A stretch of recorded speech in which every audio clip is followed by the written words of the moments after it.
Good morning, YouTube. Happy Thursday. Hope everybody's having a great week. And again, thank you guys so much for tuning into Invoice Factoring Unlocked. I noticed on the last video, I speak with my hands a lot. I'm Hispanic, so that's kind of what I do.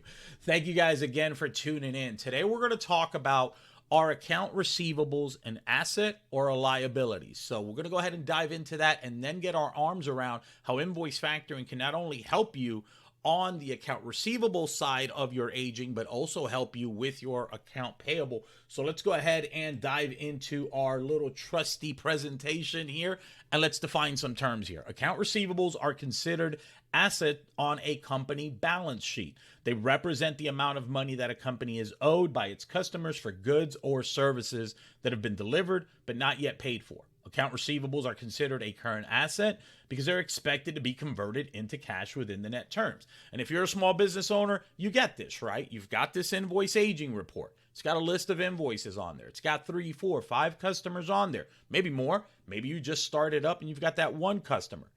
All that being said, this is stuff that you have done. This is work you have completed. This is services that you have rendered. And now you're looking at this aging report and you're going, when do I get this cash? It might be 30 days out. It might be 45. It might be 60 like we've discussed on previous videos.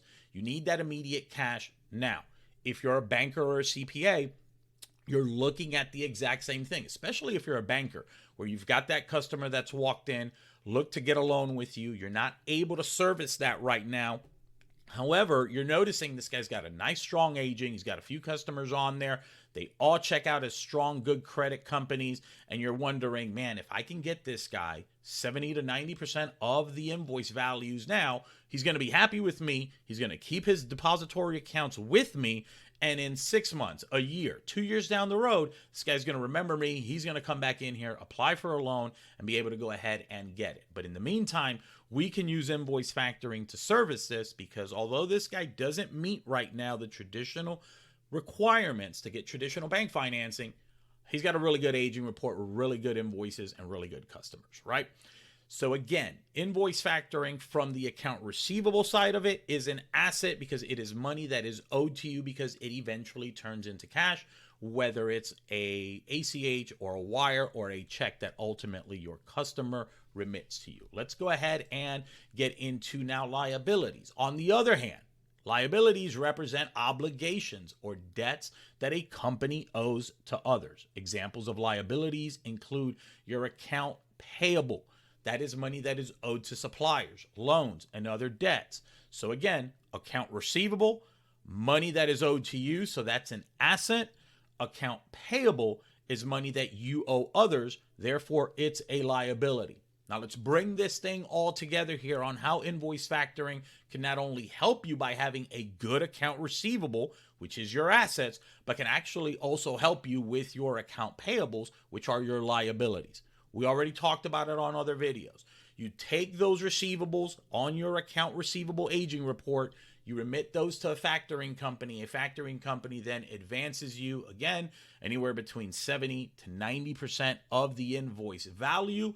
You get an immediate injection of cash flow, which then in turn helps you move your day-to-day operations. On the account payable side of it, this is where you could take advantage of it. We've talked about this on other videos. You have a factoring fee, right? We talked about a 2% factoring fee or whatever fee your factoring company will charge you. Well, by having that immediate cash from the receivables you got funded on based off of your account receivable, you can turn around and not only pay your account payable suppliers and loans on time, but if you have terms on some of the suppliers that you owe money to, because you've got that immediate cash flow injection, you can offset a lot of your factoring costs by simply going back to your supplier and saying, hey, I know I owe you in 30 days, but if I pay you in net 10 days, can you give me a 1% discount? Can you give me a 2% discount? And take advantage of factoring and really offset your costs by taking advantage of paying your account payable suppliers earlier and at a discount.